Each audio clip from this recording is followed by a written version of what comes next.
Today on NewsWatch, major victories in the fight against ISIS. See how U.S. and Kurdish troops are battling the terror group. Plus, some shocking news from imprisoned Pastor Saeed Abedini's wife, why she says she can no longer publicly advocate for her husband. And My All-American hits theaters today. It's a story of football and big Texas-sized faith. We'll hear from some of the actors in the film.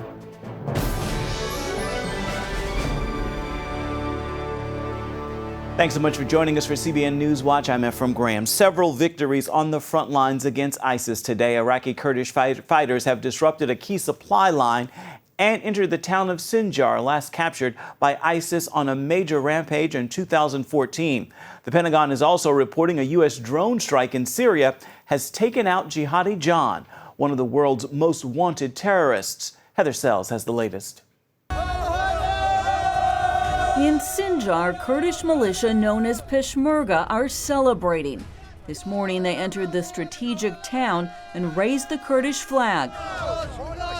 ISIS extremists overran Sinjar in August of 2014 as they rampaged across Iraq, driving thousands of people out. The U.S. has been partnering with the Peshmerga, backing them with airstrikes. This current offensive has become a key test for the Obama administration's strategy of using local ground forces combined with U.S. air power. This is strategically an important area in Iraq in terms of taking the fight to ISIL. The Peshmerga have also severed a critical ISIS supply line running between Iraq and Syria. ISIS has used Highway 47 for months to move both supplies and fighters. There's also word that the notorious Jihadi John is dead after the Pentagon targeted him in a drone strike. He had become a symbol for ISIS after beheading a number of hostages on video. We'll begin to slaughter your people on your streets. Pentagon officials say they targeted the terrorist in the ISIS-declared capital of Raqqa, Syria. They're now working to confirm his death. Heather Sells, CBN News. The Holocaust Memorial Museum says the Islamic State is not only guilty of terrorism, but genocide. A new report says ISIS is trying to wipe out the Yazidi people in northern Iraq. The terrorist army has also kidnapped or killed thousands of other religious minorities, including Christians.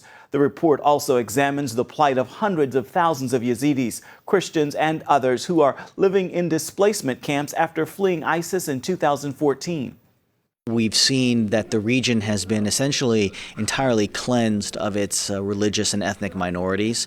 In the span of 3 months, we detail more than 800,000 religious minorities being driven from the region. These communities continue to be at risk. We have hundreds of thousands of people that are currently living in Iraqi Kurdistan in desperate conditions. They cannot return home at this particular time because the Islamic State still holds much of their land.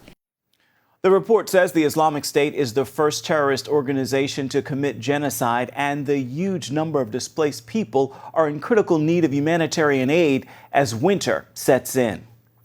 This weekend brings a key international meeting on what to do about Syria. The talks between the United States, Russia, Saudi Arabia, and Iran is being called a make-or-break attempt at peace. These countries that don't normally agree on much of anything will try to agree on some big questions, like who's the real enemy in Syria. They'll try to decide which of Syria's fighting forces can be included in a transition government with Syrian leader Bashar al-Assad. Border disputes are escalating between Eastern European countries struggling to deal with the Middle East migrant crisis. Hungary closed its borders with Serbia and Croatia, causing migrants to flood tiny Slovenia, where police say more than 180,000 asylum seekers have entered the country since mid-October. 10,000 more came in just Wednesday. With a small population of 2 million people, Slovenia cannot handle the flood of people. Chuck Holton visited migrant camps in Austria on Slovenia's border.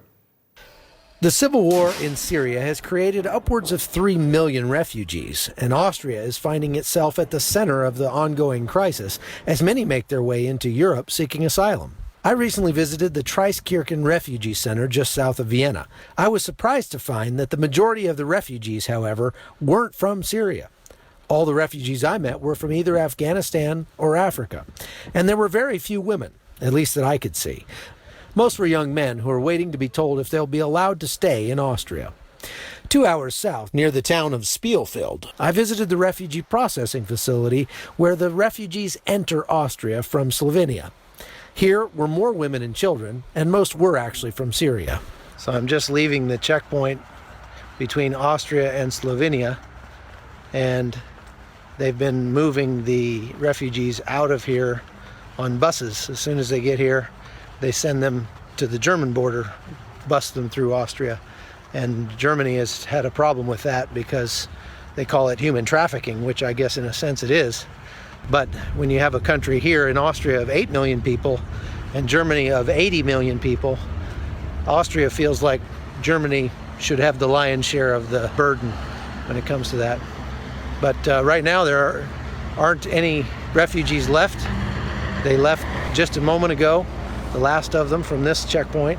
Of course, it's a Sunday, and they said that it ebbs and flows, so they could get 10,000 tomorrow, and they just don't know. So they're taking this time to clean up and be ready for the next wave of immigrants. I'm Chuck Holton for CBN News. Nangme Abedini, the wife of imprisoned Pastor Saeed Abedini, is suspending public efforts to free her husband. Christianity Today reports Nangme sent emails to her supporters mentioning stress and marital problems as the reasons for stepping out of the public light. Nangme revealed that for the past 3 years, she's been fighting for Saeed's freedom while also fighting with his demons. In the email, she says throughout her marriage to Pastor Saeed, she's endured physical, emotional, psychological, and sexual abuse through Saeed's addiction to pornography. Nangme is asking for privacy and continued prayer for her family and for her husband. Faith leaders will continue efforts to release Pastor Saeed. Reverend Bob Shank, president of Faith in Action, said in a statement, "It's also important to remember they are not superheroes, just regular people facing the same problems we all do, only under extreme circumstances." Officials in Indianapolis say a pastor's pregnant wife died after being shot in the head at the couple's home. 28-year-old Amanda Blackburn was pronounced dead Wednesday after being shot during a robbery that happened in her home. She leaves behind her husband, Davey, and her 15-month-old son. The family moved to Indianapolis to start Resonate Church in 2012. Our church is our family, and it's the same for them. The two of them, the church was their family. Everything she did was to help other people, and that's what she was about. Blackburn was 13 weeks pregnant, and the child did not survive. Please remember to keep the Blackburn family in our prayers. This week, some long-awaited good news in the fight against trafficking. A national report card shows more states getting A's and B's this year in recognition of new anti-trafficking laws. It is a stunning reversal from just 4 years ago, when more than half of the states brought home F's.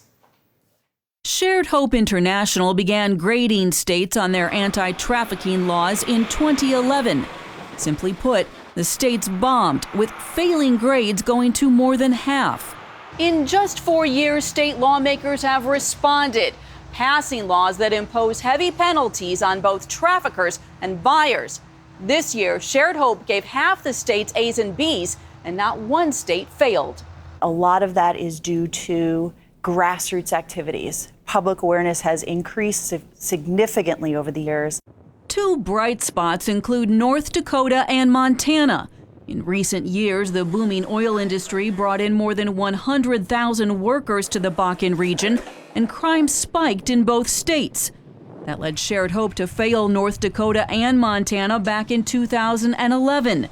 Today, their grades have improved to a B and an A. With improved laws and greater enforcement, buyers and traffickers become aware that this is a much riskier endeavor to engage in, and it will deter demand and trafficking. What's still needed across the board, help for victims, especially in the areas of protection and services. Shared Hope wants all states to strive for A's and B's so that traffickers will not be able to simply move their operations. Heather Sells, CBN News. And we've got another important update in the battle against trafficking, a report on shelters here in the U.S. that are helping the victims. You can find that at cbnnews.com. Coming up, he was undersized and an underdog, but he was also a tenacious fighter. Get the inside story on My All-American as it hits the box office today.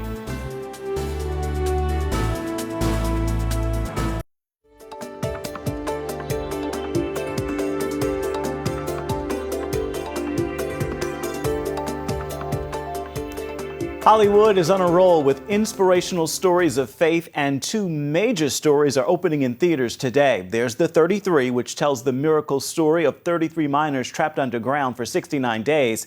The other film making its debut today is My All-American. It's a story of football and big Texas-sized faith.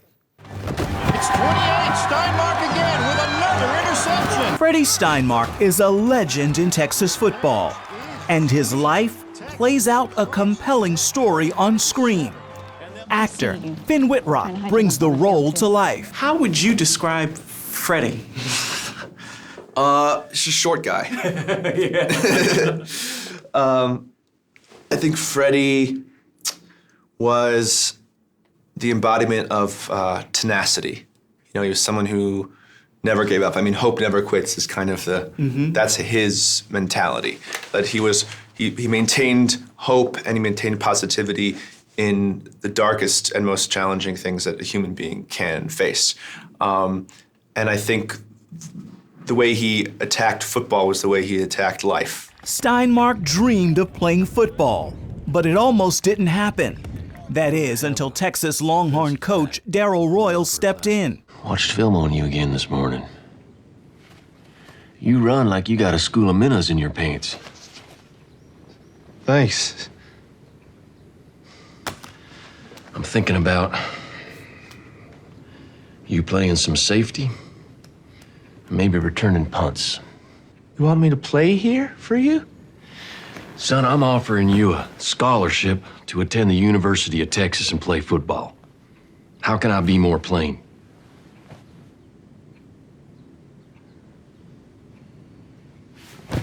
You will now regret giving me the chance, sir. Becoming a Longhorn and part of this football team is a dream come true. Give me my hand back now, son. Sorry. Why do you think he gave Freddie a shot when all the other schools were saying no? Because Freddie reminded him of himself. Freddie was a small player. He was undersized. He was an underdog, but he was tenacious. He was a fighter. Somebody told me that when Coach met with him, he felt something. And now, that being said, Coach did not just put him on first string. He worked his way up throughout spring practices and throughout the summer. He proved himself to be an exceptional football player. Steinmark proved to be bigger than the game. His plays on and off the field inspired his team then and even now. Finn spent 2 weeks at a football camp to be sure he could nail the game on the field. How much of the game and the playing did you get to do yourself versus someone else? Yeah, I did as much as they would let me, without being like, if you do this play and we lose you, we can't film the rest of the movie. Yes, indeed. I'm kind of Freddie's size. He's like 5'10", and you realize how daunting that is once you're on a field with 6 guys who are 6'5". 250, like coming at you full force. You feel small. You feel small, yeah. Freddie, you and I have been through some tough spots together. Both of us have been behind in life and we've come back. We've never given up. You can't give up now. That little guy from Colorado led his team to a championship, even as he was facing a fight for his life without even knowing it. In about 1 hour, a gun is gonna go off and end the game. And at that point, the world will know that the 1969 national champions were the University of Texas Longhorns. The film is Angelo Pizzo's first as director. What was instilled into Freddie from his parents was a very strong faith. He went to Mass every day in college and high school, a belief in himself that anything was possible, and that he should do the very best he can in anything, any endeavor, whether it be on the field or in the classroom. Up next, I take you behind the scenes of the 33 for a look at the real-life miracle of 33 miners. More than 1 billion people watched and waited when news broke 33 miners in Chile were buried alive more than 2,000 feet underground. It took 69 days for rescue teams to reach them, yet they all survived. The other miracle, more than 20 miners gave their lives to Christ during the ordeal. Their story hits the big screen today. Each year, 12,000 miners die on the job. And all signs pointed toward disaster when 33 Chilean men entered the San Jose mine in August 2010. I found this on level 3. So, we put these mirrors in the cracks so we know when the mountain shifts. The mine collapsed and buried the miners alive. That begins their real-life miracle story. And this movie, shot in Chile and deep in the mines of Colombia. Antonio Banderas and Lou Diamond Phillips lead the cast. It took 100 years for them to dig this deep. How long do you think that's gonna take? Do you think the owners are gonna spend that kind of money? They didn't even finish the ladders! They'll wait 3 days. They close the mine and put up the gravestones. No. No, no, no, no! I don't believe that! They'll dig us out. And if they don't, our families will. With their bare hands if it's necessary. I believe we'll make it out of here because I choose to believe it. All 33 of us. Banderas is Mario Sepulveda, the man fellow miners grew to call Super Mario. You play Mario. What is it about him that allowed him to believe when the other men were ready to give up? He's not a quitter. He's a man of faith. And he's crazy. But I like that craziness because it's contagious. And he knew that. You know what? Phillips plays mining supervisor Don Lucho. When did you know you wanted to be a part of it? I knew that I wanted to be a part of this film as soon as I heard they were going to make the movie. Like millions who followed this survival story, 33. We're all here. Thank God for that. Phillips was moved by the miner's spirit. People, like to espouse faith, but the truth of the matter is, when the rubber hits the road, so to speak, you're tested. And I think that's the wonderful thing about faith. Untested faith might not be faith, it might be noise. And these men were tested, but it wasn't just them, it was their families. Families pitched tents outside the mine and pressured the Chilean government. They called it Camp Hope. Can you please let me through? We want answers. Oscar-winning French actress Juliette Binoche plays Maria Segovia, the sister of a trapped miner who led the camp. Want a little riot on TV tonight. I read the script and her faith gave me faith. Strong woman. Strong woman. Strong women, actually. Yes, strong women, absolutely, because the families were enraged. They didn't get any information, and also because the security was so terrible that injustice, you've got to scream for the justice when the law are not being right. Maria Segovia was an orphan at 6 years old. She raised her siblings. She learned to do empanadas very early on, sold them in the street, making money, got pregnant at 14. I can promise you we're going to do everything we can. Rodrigo Santoro is the face of the Chilean government. You play a minister mining on the job for 4 months when this incident happens. How can he handle this? Can he? That's the big question. He can because he had a lot of help. Can you hear me? That help includes NASA engineers who equipped the rescue tube with camera and sound equipment to communicate with the miners. This is a replica of the Phoenix. It is the tiny capsule that lifted the miners from underground from more than 2,000 feet, one by one, after being buried alive for more than 60 days. They were truly dealt a life and death situation, and they never gave up. What could have been the end of their story is the beginning of an even greater life of faith and family. The men are no longer just fellow miners, they're brothers. CBN News was there when they visited Israel together to walk where Jesus walked and to be baptized in the Jordan River. When people think of this story, we don't think of laughter, but seeing the film, there is a lot of laughter. How important do you think that was for them? Crucial. Still now, when you are with them for a while, they cannot stop making jokes to each other. Cruel jokes. Very cruel, but they are at each other like crazy. It's fun to watch them, the dynamics of the group. They organize even soccer games inside. It may surprise you, the mining company was never found guilty and those men were never compensated. Stay with us. We'll be right back. It is time now for your Friday Faithful, and here's something to consider as you make plans to attend worship services this weekend.